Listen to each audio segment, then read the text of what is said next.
welcome back to Green Devils, Ireland's newest Manchester United fan channel, and this is the Green Devils podcast. And today we're going to be looking at all the latest transfer news at Manchester United, the ins, the outs, all the latest rumours. And I'm joined today by a man that many Irish fans may know, and to be honest, you probably should know him. He is the editor-in-chief for the Theatre of Red. He's the European football correspondent for Breaking the Lines. He's a football commentator for RTL in France and a freelance sports writer. It is, of course, Mr. Shaun Connolly. How are you, sir? Hello there. Hello there. Great to speak with you. Fantastic for coming on. Thanks for having me. Good, yeah, no problem. Thanks for coming on. Obviously, look, you've been working in football for the best part of 10 years now, I think. Mm. You've interviewed some big names in the world of football on your own podcast, Theatre of Red, which I highly recommend for people to go and have a listen. I have a link in the description to the website, and obviously all the socials are there as well, and the links to the podcast. It's excellent stuff, honestly, Sean. It's Thank been you. brilliant. Thank you. And yeah, look, I mean, it's fair to say you have a fair bit of insight into transfer dealings, especially United and what goes on. But yeah, so look, it'll be great to have a chat about it and kind of get your thoughts on them. Absolutely. Absolutely. Well, you can ask anything, and if I know the answer, I'll let you know. Yeah, but sure. We'll get straight into it. Obviously, we'll go with the ins first, I suppose. Obviously, Matthias Cunha is obviously the one that we know for sure is done. The only one at this point. I was kind of hoping that we might get Brian and Mbumo done by today, but I know this morning, I think with him it was looking they've confirmed. Well, it's not confirmed, but there's reports saying that the medical is planned for early next week, I think. Yeah. So it'd be fantastic to get that deal done. And I think just get your opinion on the two of them coming in and what they can add basically to our attacking line next season. Absolutely. Absolutely. And it's actually something that I was waxing lyrical about on this week's podcast of the Theatre Red as well, that these are footballers, the type of footballers that Manchester United used to sign on a perennial basis during the glory days of Sir Alex Ferguson. And even going back during those less fortunate times in the 70s and the 80s when there was real attractive football happening, you're bypassing those perennial continental names that are essentially looking for a gargantuan payday for the privilege of wearing the football shirt and playing in Old Trafford, which is just, that's not what it should be. It's not about mercenary sort of footballs. It's not about mercenaries. In Matthias Cunha and what will be Brian Mbumo, from everything that we're told, these are two guys that aren't even at the peak of their powers just yet. They're staring at it. They can see the light in front of them, but they are perennial goal scorers in the toughest league in European football. Now, I know that people have we'll say the opinion, and they will draw back to the fact that they're playing at teams that are of a lesser standing per se than Manchester United, if you can disregard the league position that we've just had. But there's a lesser sort of expectation, and there's a lesser criteria put on tactics, and that maybe they're not having to go out against sides that are sitting back so deep and having to break down these low blocks. And it's going to be an entirely different dynamic at Manchester United. And that is true. You cannot dismiss that. Manchester United will come across a number of low-lying sides, low-block sides that we do struggle to break down on a perennial basis.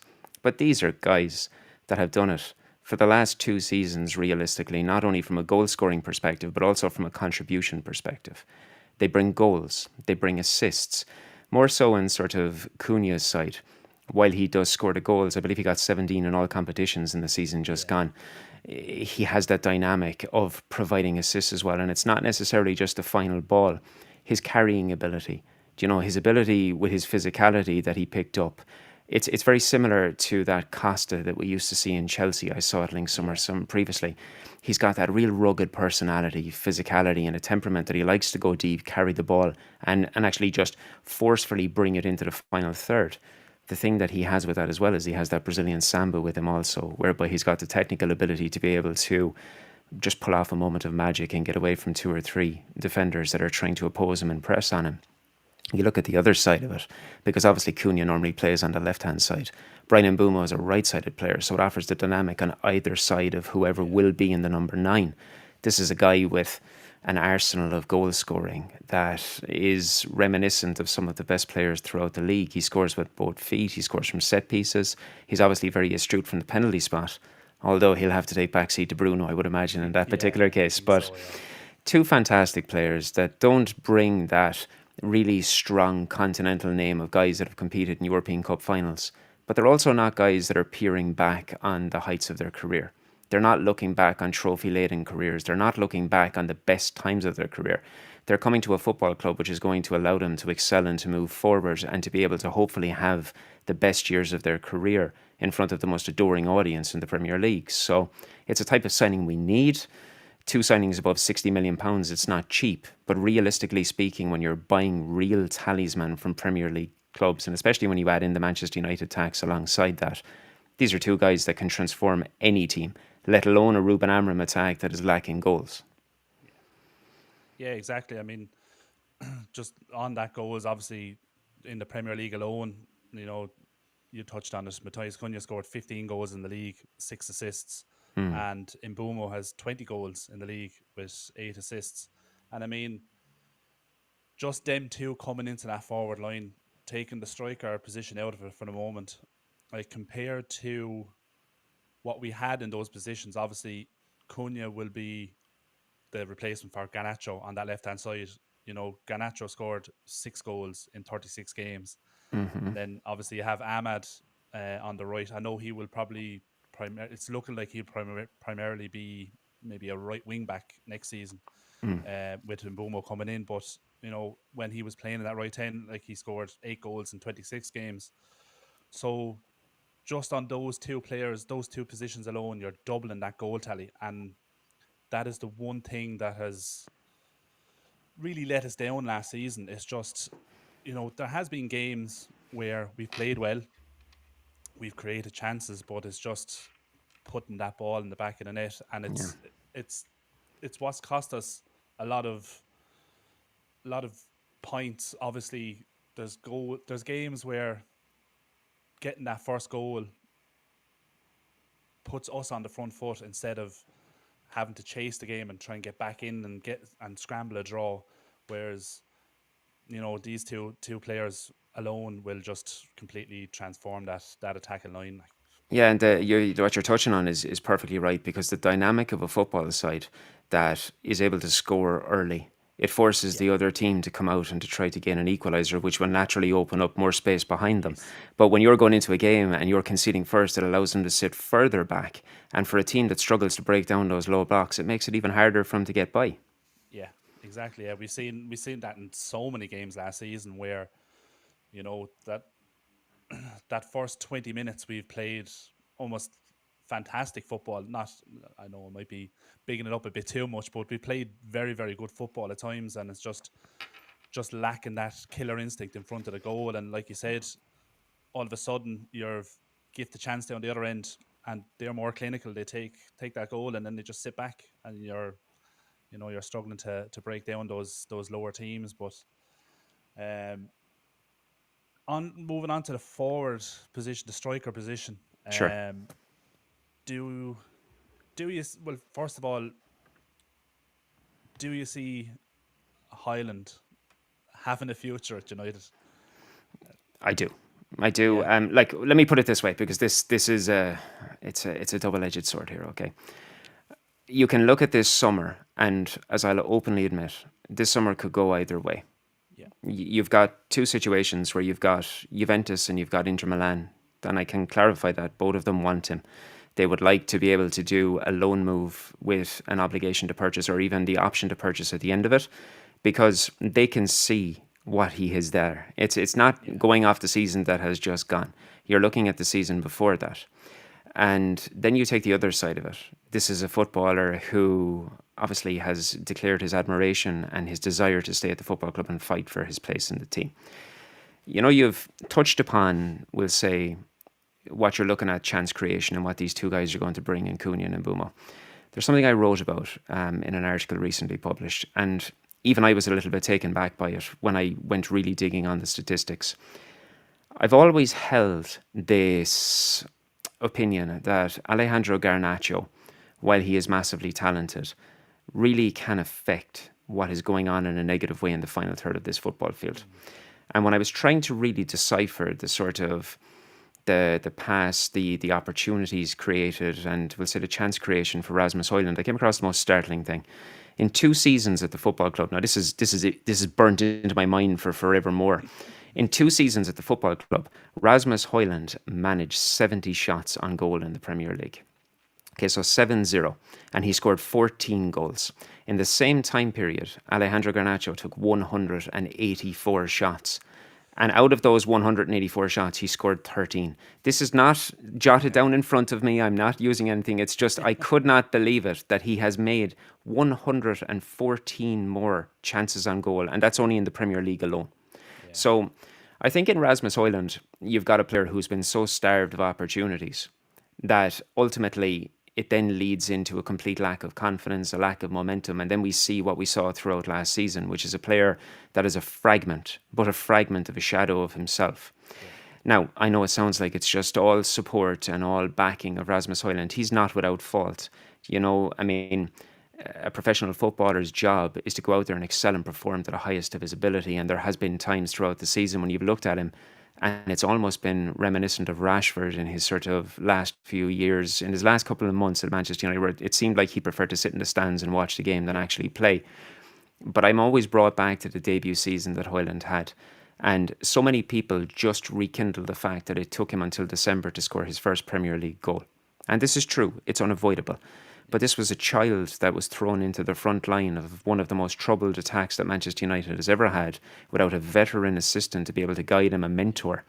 And all the while when he wasn't scoring in the Premier League, he had scored 5 goals in 6 Champions League outings. And the real sort of point and principle in this is from the 26th of December, when he scored his first Premier League goal against Aston Villa. He managed 10 goals and 2 assists in 16 appearances to the end of the season. And from that, he rivaled Erling Haaland, Mo Salah, Cole Palmer, Alexander Isak. And the only player who had a higher chance conversion rate in the Premier League was Alexander Isak with 27%. Højlund had 26. So this is a player who is a cold-blooded scorer when he's given an opportunity. Yeah. And yes, I know he's been absolutely tragic in the season just gone. I'm putting it down to the fact that it's nothing more than a lack of confidence. And I also look at it in the aspect, if he was as poor a footballer as people believe he is, why is there European heavyweights trying to lure him to the football club to lead their line? They're seeing something that I can see and that other individuals can see. And I would like to think that if you install Cunha and Mbeumo on either side of him, when you've got Bruno coming behind, when you've got Ahmad coming in that wing capacity, when you've even got Patrick Dorgu, who's getting an awful lot of slack for no reason whatsoever because he's a very talented boy on the left side, Yeah. the amount of chances that will be presented to Højlund will be immeasurable. And when one of them goes in, I can't help but feel that 10 will follow. Yeah. I think, just touching on Highland's first season, wasn't he injured for the first 2 months of that season as well? Wasn't he? We signed him injured, I think, didn't We we? And signed then him he's injured. back. Yeah, so I think he didn't play his first game till probably October. So, it obviously, and then he's obviously trying to adapt to the league then as well. But Yeah. um, yeah, it is a strange one. Like, I know you touched on it. It's his confidence, and there is definitely an argument to be made that he never should have been brought in as the main striker. Like, No. you touched on it yourself. There was no veteran striker there. Ideally, what you would have preferred is Harry Kane and a Highland. You know, but look, I don't think that deal was ever going to happen really. But it is a lot of pressure. He's still only, is he 21? Still 22. 22. Like he is still young. I think if we do sign a striker this summer, I think I said it a couple of months ago. If we sign a striker, like a prolific striker this summer, takes that pressure off Highland, that he can become the backup that he should have been from the start, that you probably will see a very different Rasmus Highland, like you touched on there, when you know if he's coming on late in the game and he's getting on the end of a chance that Cunha or Mbumo is creating for him, um, you know, obviously you're going to have that higher output of chances. It's going to lead to goals, and slowly but surely that confidence then will rise. Hmm. The So in terms, sorry, go on. the benefits of momentum. It's something that Yeah, I always speak about. The momentum of winning football matches. It's felt in the stands. It's felt amongst the players. It's felt amongst the coaching staff, and just you can see it when a new forward player comes to a football club. It's always about getting that first goal. And once he gets the first goal, it gets the monkey off the back, and yeah, then you can go out and you can start focusing on the second one, on the third one. But every single week that passes, particularly when you're a 70 odd million striker for Manchester United, who realistically speaking is still cutting his cloth as a footballer, and Sky Sports are already putting up graphs alongside Erling Haaland as to which one of these Scandinavian strikers is better. The amount of pressure is immeasurable, and he was dealt just the worst hand by this football club by not bringing a Harry Kane, like you said. I can't help but feel that if he was brought to the club 2 years ago alongside Acuna and an Mbumo like you're seeing now, we'd be talking about something entirely different. oh yeah, I think so. Yeah, Yeah, yeah, yeah. Just in terms of the striker options, then that we've been linked with yeah. this summer. Obviously, look, I mean, Gyökeres is the obvious choice. When you look at where he's been playing, what he's done at Sporting, what he did under Amarim, he knows that system. Um, then you're looking at Victor Osimhen, another prolific goal scorer.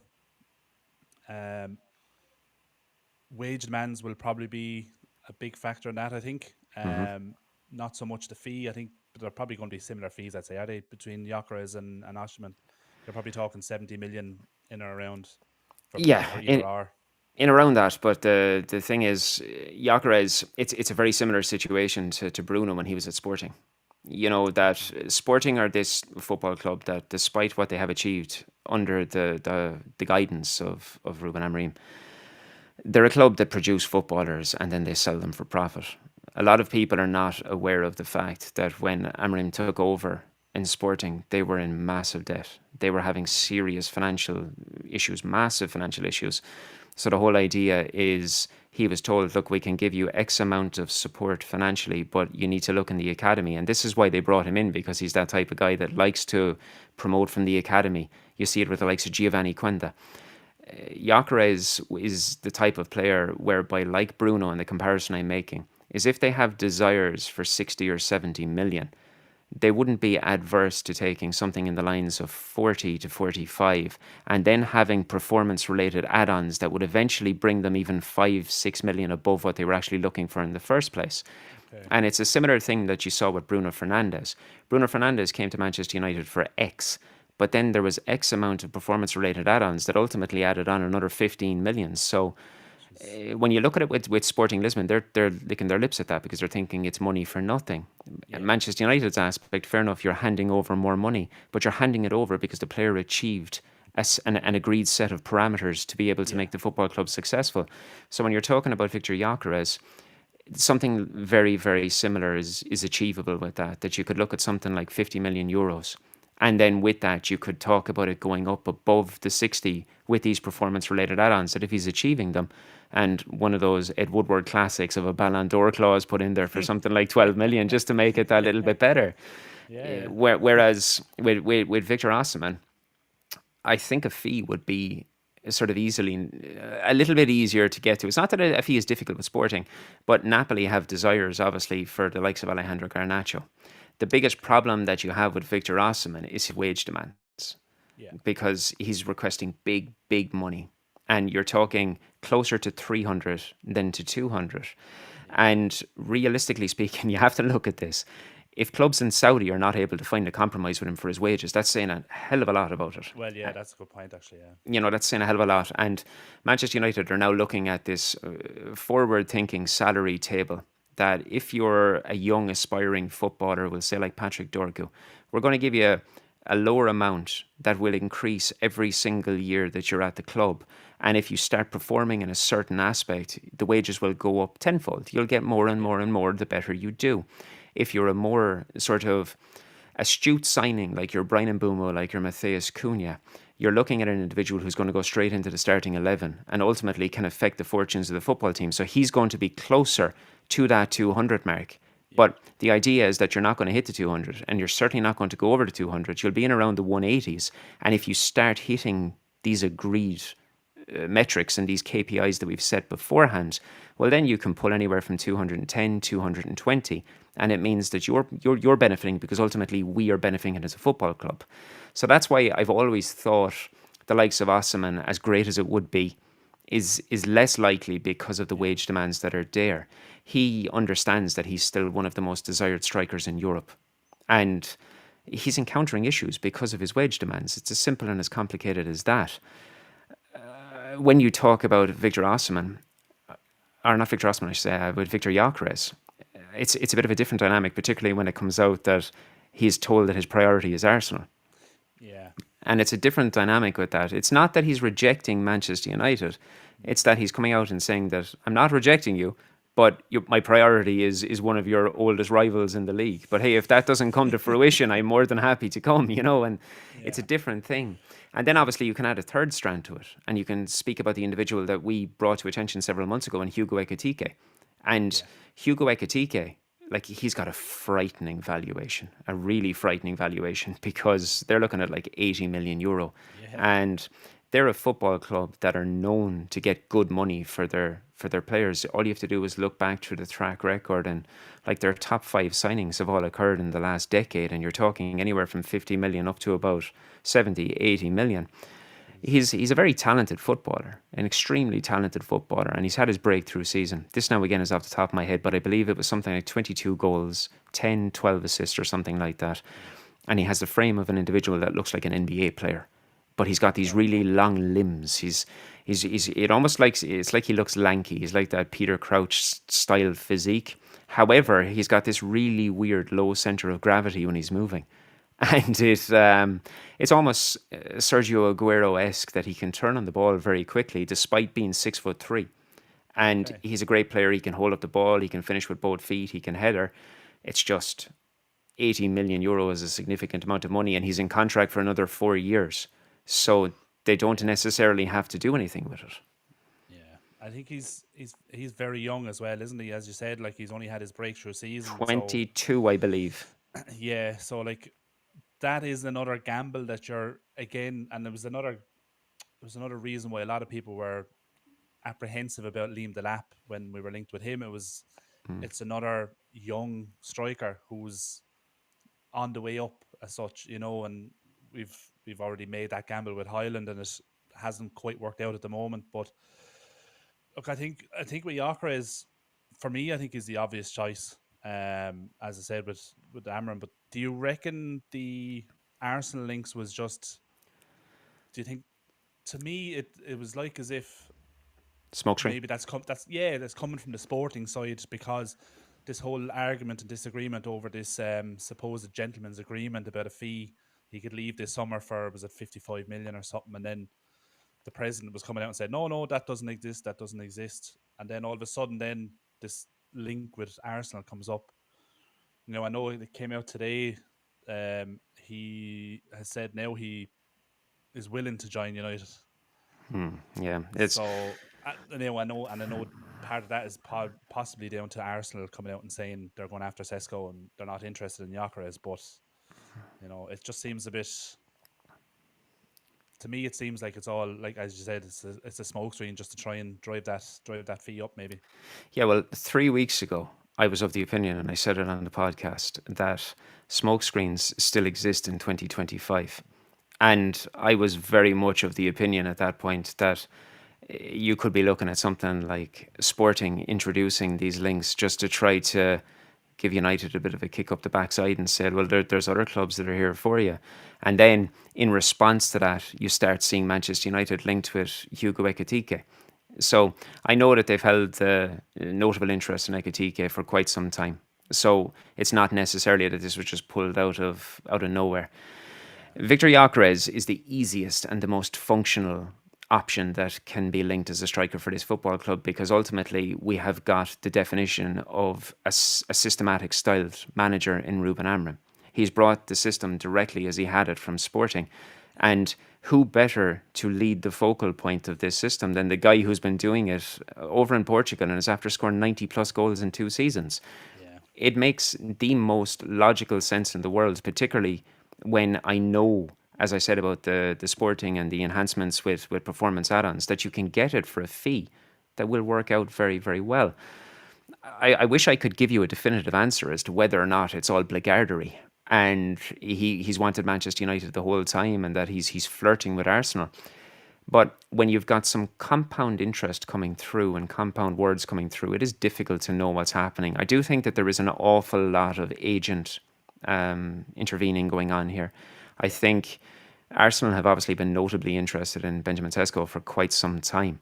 And it's very possible that the smokescreen starts flying up for Gyökeres in an attempt to scare Sesko on their side. So there's an awful lot of this and that going on either side. I can tell you categorically, Manchester United are interested in Victor Gyökeres and have been for quite some time. Ruben Amorim wants him. It was something that I reported quite some time ago when Liam Delap became available. It seemed as if it was the easiest decision for any football club, particularly a top-tier football club in England, because you have a guy that, while it is potentially unknown, has got the capacity and the ability to potentially be the next Harry Kane, to be England's next number 9. And he's got all the attributes, and he's only a kid as well. And you can get him for 30 million. In what world does a potential England number 9 go for 30 million in this day and age? It just doesn't happen. So it almost seems illogical not to put in a bid for him and not to pursue the opportunity to get him for 30 million, because even if it doesn't work in 2 years' time, you're going to get your 30 million back if you sell him. It's as simple and as complicated as that. Ultimately, that didn't work out. But what I could tell from that time is Jason Wilcox is a huge admirer of Liam Delap. He has been from the time that they spent together previously. Wilcox petitioned to have Delap as the striker to come in. Amram obviously recognised that Delap was a player of high quality, but Amram always looked towards Victor Gyökeres. So it was something that we released several weeks ago, potentially over a month ago, that while Amram understood why Liam Delap was wanted in terms of his current ability, his profile, and the ability and the potential to go even further, he's always looked at a ready-made option in Victor Gyökeres who can come in knowing the system and hit the ground running. So do I believe it would be an issue for Ruben Amorim, even if it was a case that Victor Gyökeres had said Arsenal is my priority, but I have no qualms in moving to Manchester United? I think Ruben would still take him in a heartbeat because he's aware of what he can actually do. Jason Wilcox has always prioritised the likes of Liam Delap, and I can tell you Jason Wilcox prioritises the like of Hugo Ekitike over Victor Gyökeres, given the age profile and the potential for growth. Yeah. But Victor Gyökeres is a tailor-made option who, even though some people are trying to build narratives about why he won't succeed in the Premier League, I think he's a guy who would come in and hit the ground running, and he's tailor-made because this is a system, Manchester United, and he is tailor-made for that system. Yeah, I think from what I've seen online over the last couple of weeks, it seems to be a lot of people's, I suppose, they're apprehensive the fact that no other top club across Europe seems to be linked with him. And there is an argument to that, like the top strikers, like, Osimhen has been linked with several clubs, Saudi obviously as well, and Gyökeres doesn't seem to be being linked with anyone, which I suppose it can raise red flags for some people, but maybe it's just because they know there's no point in going for him because he only has his eyes set on reuniting with Ruben Amorim at United. It is a valid concern, and it's something that I saw surfacing, and when one person mentions it, naturally it's going to catch fire online, and a lot of people are going to start mentioning it. It's something that I've even gone back close to about a year and a half ago, possibly even longer. The art of the modern number 9 is dying out in football. There's not so many modern, real, out-and-out number 9 strikers anymore. And it's more about an inside forward game. So when you've got somebody like Victor Gyökeres, he does have limitations, make no mistake about it. He has limitations in what he can and not do on a football field. But then he has massive strengths, and the strengths are being applied towards this system. So I think a lot of it could stem from football clubs that play this wide range of a 4-3-3, and that they value so much of their inside forwards and their wide players. And he doesn't necessarily cut the craft of an individual who has often relied on being this sole individual that you would see Rasmus Højlund being in an awful lot in the season gone, where there's a long ball lofted up to him and he's got nobody within 20 yards of him. Yeah, He's always surrounded by individuals. He's always surrounded by a fulcrum of attacking players, and that's what makes this sporting system so unique, because they look to target this vantage area, which is a core attacking area directly outside the opposition's penalty area. And when the ball gets in there, Victor Gyökeres usually has his back to goal, but he's surrounded by four teammates. And there's always a runner, there's always channels being broken. And maybe it is just quite as simple that other sides are not using similar formations, and they feel that, given the fact that he hasn't applied his trade in one of the top 5 leagues in Europe, that there's a serious financial risk at his age, because you remember as well, with his age, if it doesn't work in 2 years, you're not going to reclaim all the money that you've spent on yeah, him. yeah, Yeah. yeah. It's an interesting one. I know. I see a comment there in the chat, Ben, saying that he's saying Delap was supposed to be the second striker to Victor. It was the same plan Amram had at Sporting.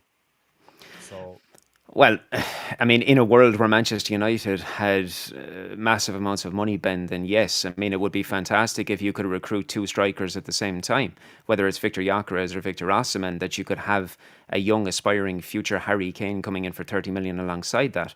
But unfortunately, we live in a world where the Premier League's profit and sustainability rules govern these decisions. You know, there is a 3-year rolling period where we can lose no more than £115 million. There's a reason that multiple individuals are losing their jobs at the football club. It's not just down to football players, it's down to cleaners, it's down to people that are just doing a standard 9 to 5 at the football club. So it's gone beyond the days of playing football manager and championship manager. It's not just a case, oh, okay, so we've got this guy, this guy, this guy. I want him and I want him. Well, yes, the managers want those players, but ultimately speaking, if you're looking at bringing in Victor Gyökeres and you're looking at bringing in Liam Delap, you've got the transfer fees for both, you have the sign-on fees for both, and then you have the addition of their wages added on to an already conflicted wage structure where we're trying to lower that down. So it's not as easy as bringing in these multiple players. I know some people will suggest that Liam Delap was going to come in and this was going to happen. But another thing that people forget, I mentioned Rasmus Højlund previously. We spent an extravagant amount of money on him. And there is a book value because there's X amount of that money being paid off every single year. So Manchester United still owe a very large amount of money on Rasmus Højlund. So in order to be able to recoup the money that you spent and not make further loss that's going to go against profit and sustainability rules, you have to find a suitor that's willing to pay off what you already owe. And it's not that easy when someone has had a very poor season and are lacking confidence. So I wish it was as simple as saying we'll buy Liam Delap and one of the two Victors, but it's not. yeah, I think it was even reported there during the week, wasn't it, that the scouting network has been reduced from is it down to is it from 100 down to 10, I think, or something. The bare bones. Bare Yeah, bones. Yeah. you know, And like yeah, and that's just showing the extent of the damage and the nature of having to get everything on an even plateau. Yeah, absolutely. yeah, and it's across the board. Like obviously, it's not just the scouting department. Obviously, it's been well documented now with the amount of cuts that we've had at the club over the last year or so. You know, Absolutely. it's been yeah, it's been hard on a lot of people. But I suppose moving on to other positions, Sure. just quickly.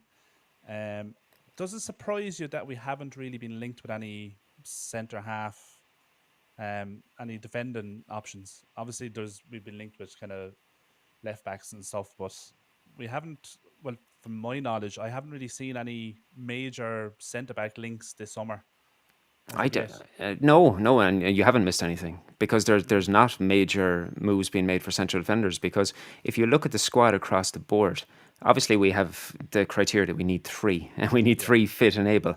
But imagine this fictitious world where Manchester United did not suffer injuries every single fortnight. You know, if all the players are fit and everyone is able, you're looking at a likely starting partnership of Lissandro Martinez, Matthias de Ligt, and Lenny Yoro. yeah, And then if you look what's behind that, you've got Aidan Heaven, you've got Harry Maguire, you've Nazir Mazraoui. yeah, They are six options that are absolutely very, very good. And there's a lot of complementary factors in that. I could sit here for an hour and I could speak to you about Ruben Amorim's sporting system and his philosophy and how he needs things to function, the one defender who is absolutely critical to how he wants to build up is Lisandro Martinez, because he wants a footballer who can not only carry the ball but who has got competent distribution.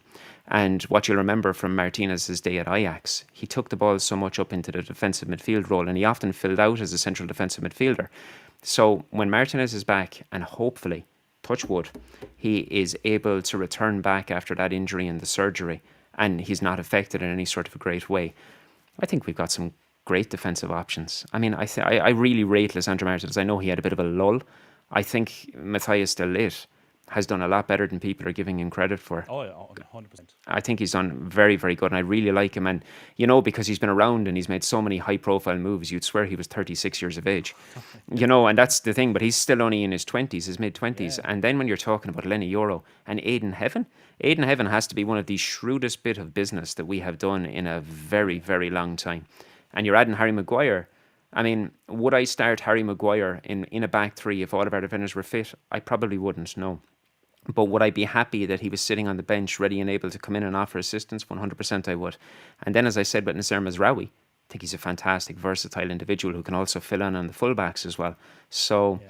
I'm not surprised we haven't been linked to the defender, and I'm actually rather pleased with what we have, barring we don't get 5 injuries in the first week, as we probably will. Yeah.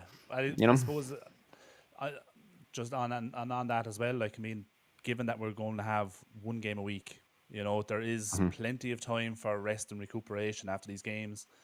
So there shouldn't be that risk of massive injuries as we've had over the last couple of seasons. I'm hoping. Um, I suppose. Look, we'll look kind of conscious of the time, but like we'll just move on to somebody else. Yeah, sure. Obviously, we'll touch on Marcus Rashford first, obviously, because I Hmm. know you've reported on him there back in May. I think you reported about the deal with Barcelona. Hmm. If you just want to talk us through that. Yeah, yeah. Well, look, for anyone that's unaware of this, I'll try to tone up several months into a couple of minutes. We were advised in August of last year that at a sports management meeting with Barcelona, that Hansi Flick brought Marcus Rashford's name to Deco at a table for potential attacking recruits at the football club. From that point, it all sort of accelerated very, very quickly. You're looking at the likes of super agent Pini Zahavi. He got brought in to work as a kind of a broker. For those who don't know who he is, he's sort of classified as the first super agent, and he's actually currently taking charge and looking after the affairs of both Hansi Flick and Robert Lewandowski. As well as that, there's another Spanish agent called Arturo Canales. He looks after 3 or 4 of the Barcelona up-and-comers, but he's been used as an intermediary from the offset. And what he has is he speaks with Deco and he speaks with Marcus Rashford's camp, as does Pini Zahavi. So Marcus Rashford made the loan move to Aston Villa. And I was within hours of that move being confirmed. I tweeted that regardless of what you're seeing and regardless of what is being reported, Marcus Rashford has got no desire to stay at Aston Villa past the end of the season. I immediately took pelters about it, but I said, I assure you, Marcus Rashford has got his eyes on Barcelona and Barcelona alone. And now, as you're seeing in recent weeks, we obviously saw the YouTube interview with the Expire account, that really large Spanish YouTuber. Yeah. Very interested in noting, and a lot of people don't know this, the aforementioned Spanish agent that I said, the Arturo Canales, is actually associates with that YouTuber. So this is all strategy. This is strategy that's being put out there to really, really emphasize the player's desire to make the move to Barcelona. I can tell you categorically, and this is crystal clear, I was told this from associates at Barcelona. Barcelona tried to purchase Marcus Rashford in January. There was an offer put forward and they tried to purchase him, but in order to be able to do so, they needed to offload Ansu Fati. Ansu Fati at the time had said he did not mind, and I was told this in quotes, that he would happily sit there and not play football, but he was not leaving Barcelona. So that obviously put everything into jeopardy. And now, as things have moved on and you've seen the stuff with Monaco and everything, they've got into a situation where things have become a little more feasible. However, through the progression of what you saw with the Spanish national team, We obviously see superstar Yamal profiting on one side, and then you see Nico Williams profiting on the other, and they have a candid relationship, they have a fantastic relationship with Spain. Yeah. It became known that Williams was willing to leave the Athletic Club and make the move to Barcelona. His Yeah. release clause is within the region of 60 million euros. But Barcelona are looking at this in the context that we have a one-time opportunity to acquire a footballer who's worth anywhere from 100 to 120 million euros for half that price. And he's also 5 years younger than Marcus Rashford. So they took their priority in saying we wanted Rashford. Well, we still want Rashford, but we would be absolutely crazy to not move for this younger player who's got a much higher market value than Marcus Rashford right now, who is best buddies with our star youngster. The problem is, as what happened towards the end of last season, Barcelona tailored off in their attacking options. And even though they had Rafinha, who's obviously chasing towards a Ballon d'Or, they had Robert Lewandowski, there was times throughout the last quarter where so much of the burden was placed on a 17-year-old's shoulder to find that winning goal for them or that saving goal. So the biggest issue that we have determined working with Albert Fernandez from goal over in Spain, we've categorically confirmed that Barcelona want to have multiple options in each position. So they view bringing in Williams, that you're then left with a situation, you have Williams, you have Rafinha, you have Yamal, you have Robert Lewandowski, who's in his last year of his contract. They want an individual that can provide supplementary support as a number 9, but also be able to facilitate the wide roles. And they're looking at Marcus Rashford as an individual who can do that. The problem is they're broke, so they don't have the money to be able to come in and be able to say, here's 40, here's 50 million to get this player. So what they're suggesting, and what we were told yesterday, they want to do, and I quote, a simple loan. And a simple loan to them means we want to take the player for a small loan fee. We will cover a good, significant portion of his wages, but we will not install an obligation to purchase at the end of 12 months. However, that does not mean we will not purchase him. We just will not be forced into an obligation to purchase him right now. So that's where we stand on it. You've got a player who's obviously openly flirting with the prospect of moving to Barcelona. You've got a football club that have wanted him for quite some time, and Hansi Flick really, really likes him. And you have two superstars of the agent game working side by side as intermediaries to try to broker this option. And that's why you see a very selective Marcus Rashford with his interviews speaking with this YouTuber. That's why Marcus Rashford selected Henry Winter as an intermediary to broker the news to the world that he wanted to move on from Manchester United, because Henry Winter is widely regarded as one of the most revered and respected sports journalists in the game. So let's put the information through him. Marcus doesn't go and speak to everybody. He just doesn't. Yeah. So there's a lot more in Marcus spending 24 hours with a Spanish YouTuber than meets the eye. Yeah. Yeah, it is an interesting one. I think, obviously, again, it's, wages are going to play a factor in himself, Sancho. There's a question there from Footverse in the chat there saying, what's your take on Sancho? Do you see him moving out of the club? I mean, I think the wages is obviously going to play a massive factor in that. Personally, I know you just will touch on it quickly, but personally for me, you can only see a loan for Sancho happening because, there's talks with Juventus and Fenerbahce, but as far as I'm aware, I think he's not willing to accept any of their terms at the moment. Juventus, Napoli, Fenerbahce. And what we've seen occurring over the last maybe 48 to 70 odd hours is Fenerbahce made an official approach to speak with him. And that was given the thumbs up by Jose Mourinho. And they have not made an official approach because I feel like they're having difficulty in coming to some sort of a personal arrangement with the player. It appears for a guy who once had the footballing world at his feet that his priority has completely shifted to being a worldwide name in football, to just maintaining some sense of integrity and some sense of financial priority over everything else. I don't quite understand it. You've got two Serie A football clubs in Juventus and Napoli that really want him. And they're giving him an option to come in and play football at a really high level. Yet he's refusing to come to any sort of an agreement. I believe from what I was told that Juventus offered him a deal that was about 50% below what he's earning. But they sort of guaranteed him a primary role in the first team and an opportunity to rebuild his career. And he turned that down. And Napoli are offering a very similar situation. But as you'll know, and as any of your listeners will know, Napoli's hierarchy have no problem coming out speaking publicly about things. And they came out and they openly addressed that we're interested in the player, but the player's not interested in taking a pay cut to meet the criteria that we have within the football club. Obviously, Turkey presents probably the most favourable financial option in Europe because they have very favourable tax regime over there that can help footballers making that move. However, the player, despite everything, is stating that he has a priority to stay within one of Europe's top five clubs, or top five leagues. So, it appears to be I want my cake and I want to eat it, and then I want to eat somebody else's cake. And ultimately, we get into a position where Manchester United are the ones left with the tail between the legs, and there's very little that we can do about it. Yeah, it is such a strange one, like, because you've it shows what he's like as a person, really, to me. Yeah, Um, it's all about an image and a brand or whatever. He's kind of almost like another Jesse Lingard in a way. It's all just about a brand and an image.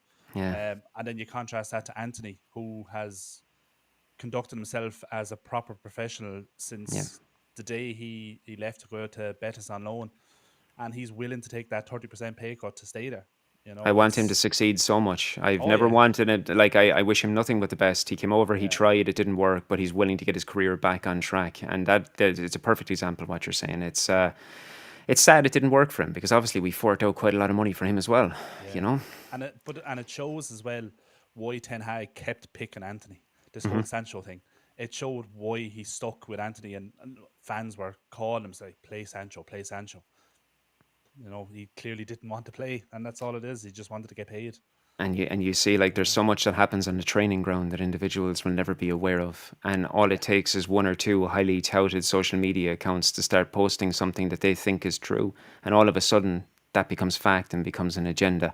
But the fact of the matter is, I think when you mentioned Ten Hag, he did everything within his power to yeah, accommodate Jadon Sancho. He did everything he possibly could, yeah, and he was given nothing but grief for it.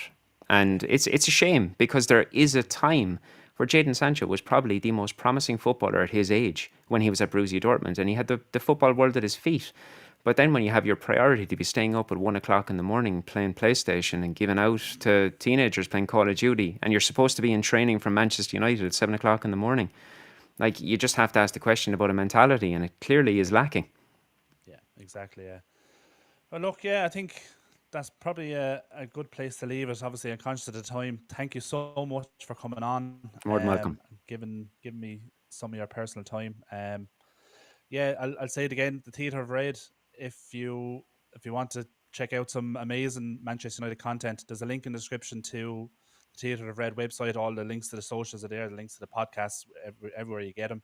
And obviously, Sean's personal X account is there as well. It's linked at Shaun Connolly 85, Yeah, I believe. Yeah, that's the one. But yeah, look, thanks again. Thanks everyone for getting involved in the comments. And thanks for watching. Yeah, look, and it's been a pleasure. yeah, exactly. Thank you very much. Smash a like on the video before you go, people. Subscribe to the channel if you're new, and we'll catch you later. Thanks again, Sean. Ta, all the best.